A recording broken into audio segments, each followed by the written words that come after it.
In this video I'm going to show you the techniques I use to make my magnet sculptures. Today we're going to make the Nemesis from Resident Evil 3. This guy used to scare the bejesus out of me. First you're going to start off with any magnet. The stronger, the better. Then you're going to want to grab some bacon bond. This is like glue for clay. I use regular Super Sculpey. Then we're going to just dab that magnet.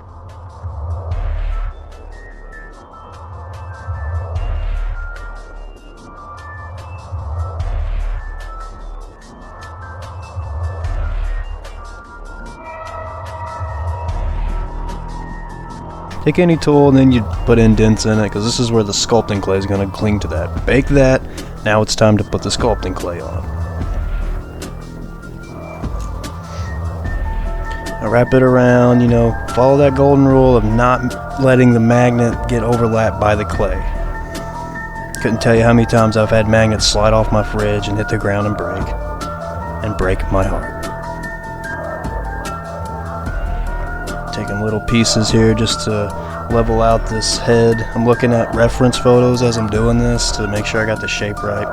And the easiest way to make a head, to me, is to make an oval and pinch the top and bottom where the temples and where the cheeks will go. Now I'm going to take a tool and start templating out my face. I'll start with that big scar down his face because all my photos show me that it's in the middle of his face, which is an easy starting point.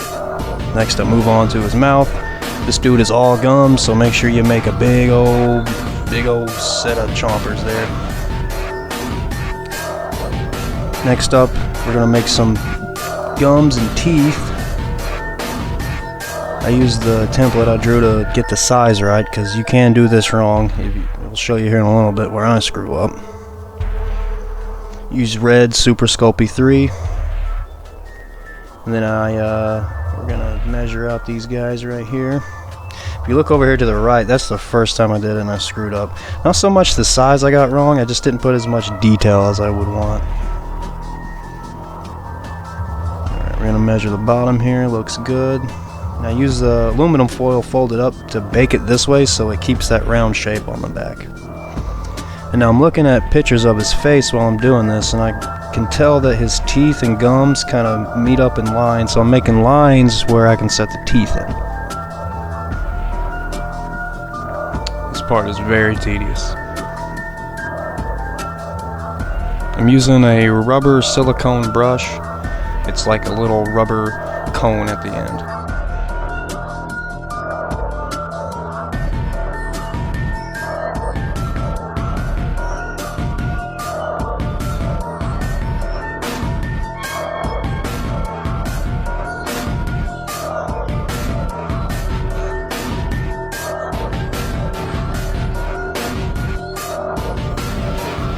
More detail the better, especially with these little creepy guys. You want your lines to catch paint and stuff. Okay, so there's our gums.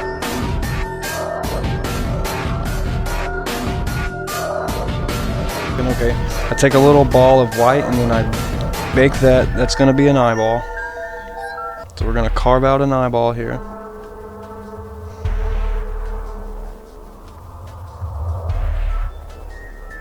Just make the hole nice and big enough for the eyeball, and we'll worry about the shape here in a second. So just get that guy in there.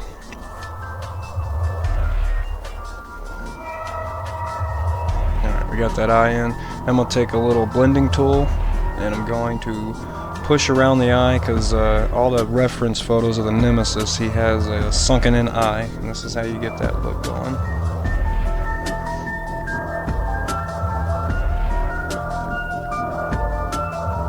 Take a little clay, and I'm going to use this to make his eyebrow. This is where the shape comes back.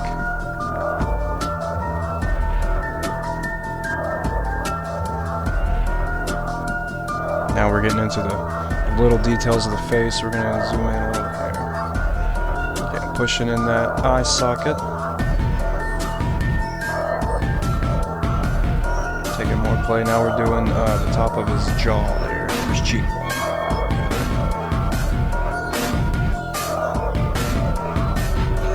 Now I'm cutting out his area for the mouth to go in.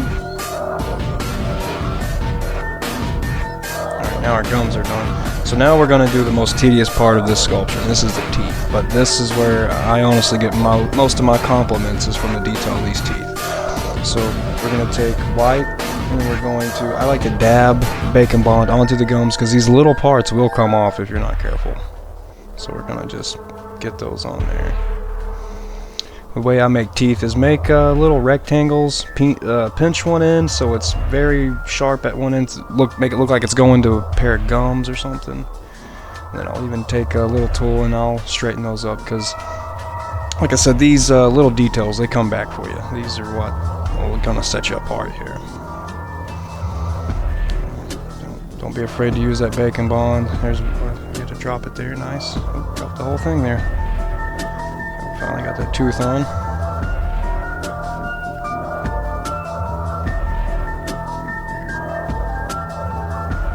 Fit as much teeth as you can onto this guy because he, like I said, he's all gums. So this chompers right here are what's gonna be his calling card. Straighten all these up and then rinse and repeat for the bottom. And then once you get those teeth on, then they're ready to bake again. Don't be afraid to bake and bake. As long as you take it easy and don't burn anything, it's honestly like saving your progress, and it will help you.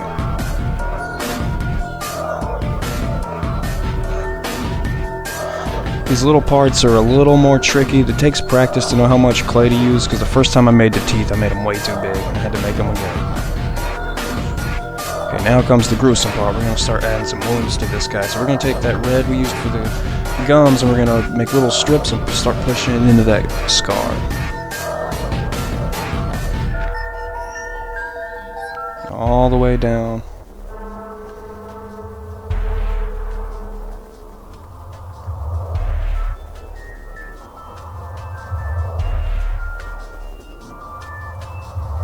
All these little indents and scratches, they'll come back for you too, so don't forget that, all that detail.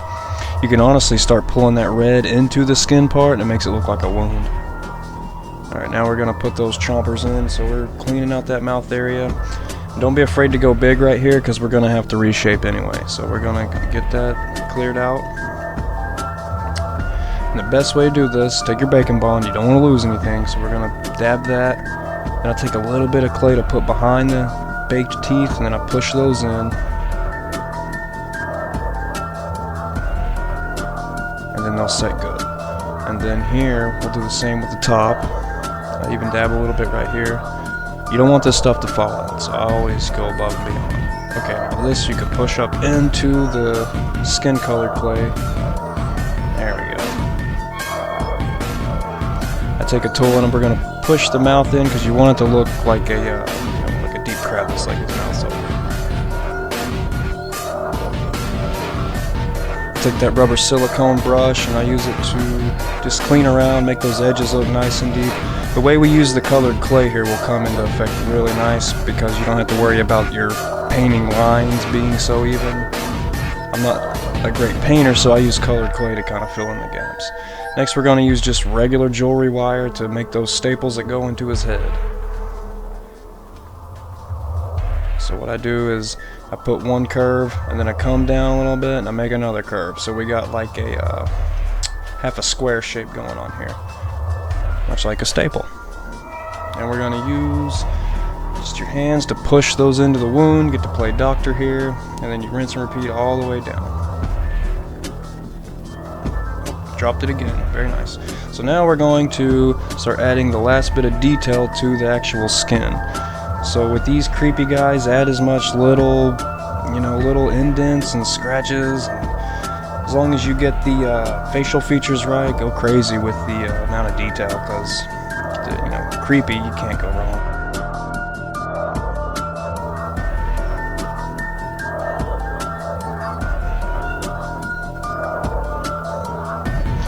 This is around the time I start to notice my guys looking a little weak in the chin, so we give them a little bit of life there in the chin area. Blend that in. We go back in, I take the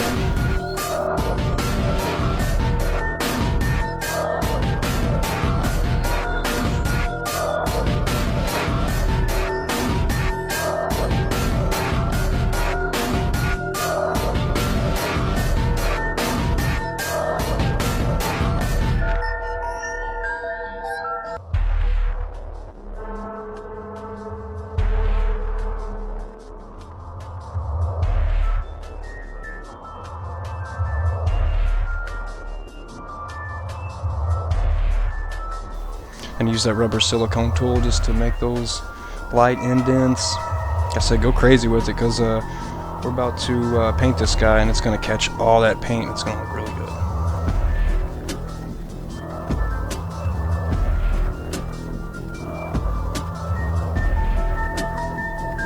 And this is the last time you're going to get to touch this guy up, so make all your little details here. One thing I noticed in the picture is the part where the staples go in the skin, I'm pushing in to make it look like they're actually stuck into the skin, and then the part where the staple actually is on the wound, you want to pull it closer so it looks like the staple is actually stapling up a wound. Going back, tugging on that thing a little bit, just making it look a little nastier, pulling the red over into the skin to make it look like a cut. Don't forget the small detail of the Nemesis is where his eye would be, is like a little hole in this gash. So just put a little eye hole there. I think that's about as good as we're going to get the sculpt. So now we're going to bake that guy, and next up for extra credit, we're going to paint this sucker. So I use a very dark black here. And my rule when painting is use water when you can, because it will save you a lot of heartache if you mess up. And if you're not good at painting like me, it gives you room for error, because when it's watered down you can take it off. Start off just by painting the inside of the mouth black. I got it watered down just so that skin color kind of bleeds through and it looks like inside of a mouth. So now we're going to add a lot more water. And throw more in there. We're gonna put a lot of water. And we're gonna add a little gray to this. Any day now. There we go. Now we're gonna add some gray to this, and we're gonna make this mucky, nasty, gross color. And we're gonna cover this guy in it. Make sure it's really watered down, because we're about to pat it off. I know this looks crazy, and you're like, it's not the skin color of the Nemesis. I understand. I thought the same thing. But we're going to just pat that off, drop it again. And all that back area, just make the skin color one color. Those little scratches and nicks and crannies are coming into play now, because it's going to catch all this watered down paint. You're going to pat off the big parts. Now we're going to add some blood to it, just to take it to the next level here. So I actually used some of that mucky color with a little bit of red just to make this nasty fleshy color here. Paint the eye socket and around the fleshy parts of the mouth. And then we'll take some red and we're going to add it to that cut just to make it more lively, fleshy looking. There we go. Look at us, we're about home free now. So that's the painting. Next up, we're going to gloss this thing to lock everything in place. So one thing I do is I use the gloss glaze to do like the mouthy and eyeball area, stuff that would be really, really shiny. And then I'll lather this stuff onto the mouth area just because it's going to look like spit, and it's going to be really cool when it dries. So the skin part, I actually use a satin glaze, which is a little less reflective and, you know, just gleamy as the other one, which the glaze comes in effect just to finish it up. After that, ready to go to dry. Mind glow in the dark surprise. Thank you guys. Thanks for watching.